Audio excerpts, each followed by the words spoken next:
my perspective, having worked with other mobility companies, um, I think there are two, three reasons we are seeing. One is what you mentioned on taking risk. The second is how that risk gets affected when you think of a high growth business, even though your balance sheet remains stable, right? I mean, I think you guys have an interest coverage ratio above 5. So you are, very, very strong from even your debt equity ratio is fantastic. So I think while the credit remains good, but as we are thinking of building large aggregated platforms, whether it's in two-wheelers, three-wheelers, four-wheelers, I think banks have unfortunately not been able to transition to providing that kind of capital. Second is the obligations it creates on the promoter in terms of security.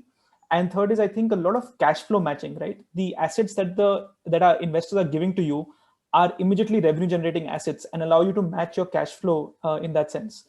At least that's the feedback that we have seen from a lot of investors, or from a lot of the companies we worked with. Yeah, and like you rightly said, the appetite of the banks is also limited with the bad taste that they've got from individual car owners. So as Everest, we have no issue raising debt on our books. We have no issue scaling up with bank funds.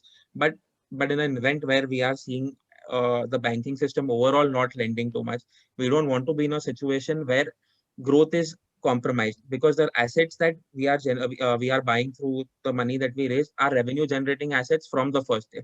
So Absolutely. we have absolutely no issues in terms of servicing the debt or borrowing from the banks. But growth is something that we don't want to compromise on. At the same time, we want risk for everyone in the system to be at check. So we don't want someone to be in an uncomfortable situation while working with us.